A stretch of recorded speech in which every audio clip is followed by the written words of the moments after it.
What's good, y'all? FISK Vegas, the hardest voice of sports. Go ahead, hit that like button and subscribe to the FISK. You know why you at it. Y'all know what time it is. If you ain't with it, you best get with it.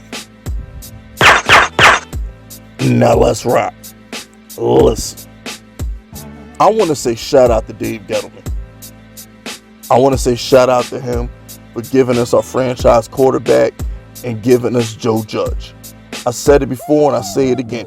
Dave Gettleman did the two most important things you were supposed to do as a GM or president, whoever calls the shots, because sometimes the president does, sometimes the GM does. Whoever it is, whoever the big stepper is in the front office of the Giants or any national football team, your job is to supply that franchise with a star quarterback and a great head coach. Gettleman, you did both. I appreciate that. I do. And you will always be remembered as the guy who drafted Daniel Jones. You will always be remembered as the man who hired Joe Judge. But here's the thing. If I'm John Mara, I'm going to ask Dave Gettleman one question. I'm going to answer one question. And there's only one right answer. There's one right answer. And you get one time to answer this question. Hey Dave, how you doing, Dave? You sit there. Happy New Year, Dave. I hope everything's well with the family. Yeah, okay. Now, I got a question, Dave. What is the number one priority of this team going into the offseason? If Dave Gettleman responds with a pass rush, I shake my head. If Dave Gettleman responds with getting a number 2 corner, I shake my head. If Dave Gettleman responds with solidifying the offensive line, I shake my head.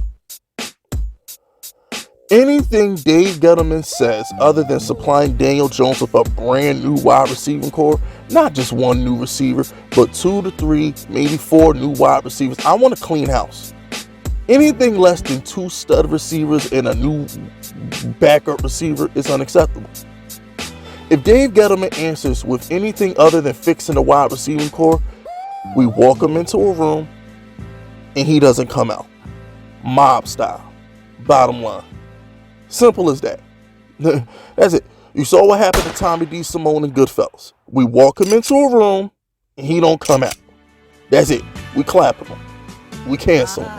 You're fired. You're gone. Get to stepping. It's as simple as that, people. Because here's the thing with Dave Gettleman. Here's what you have to understand.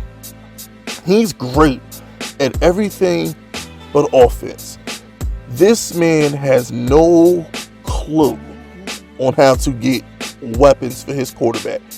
Cam Newton never had help in Carolina. Never did. He never addressed the wide receiver position in Carolina. He never did. And Cam Newton never saw his full potential because he never had great receivers. I don't want that to happen to Daniel Jones.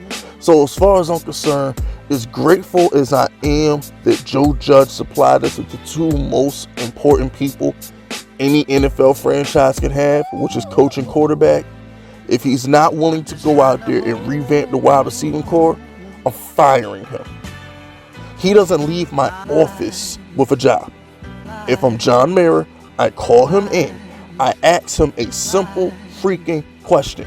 What is the number one priority of this franchise going into the 2021 offseason? If this man says anything other than revamping that wide receiving core, I fire him. And anybody else who got a problem with that, you're fired too. Bottom line.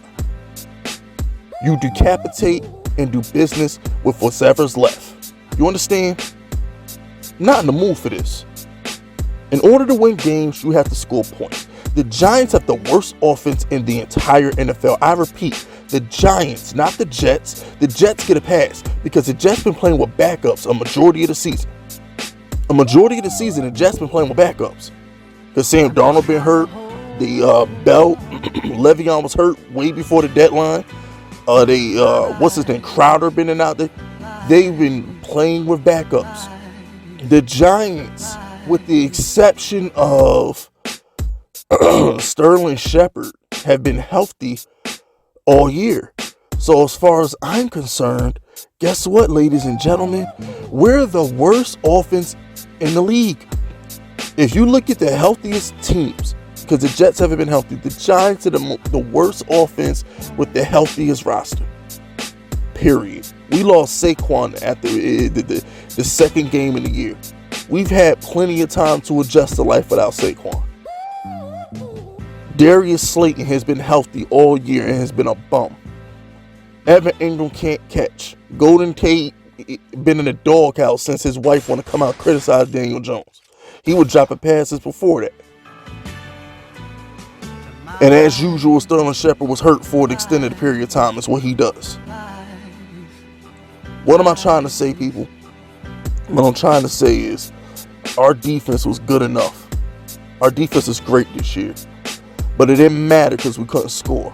And we could not freaking score.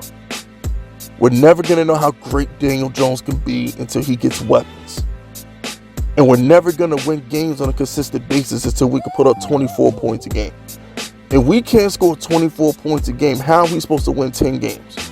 How are we supposed to win 10 games, win a division, and go to the playoffs if we can't score 24 points a game?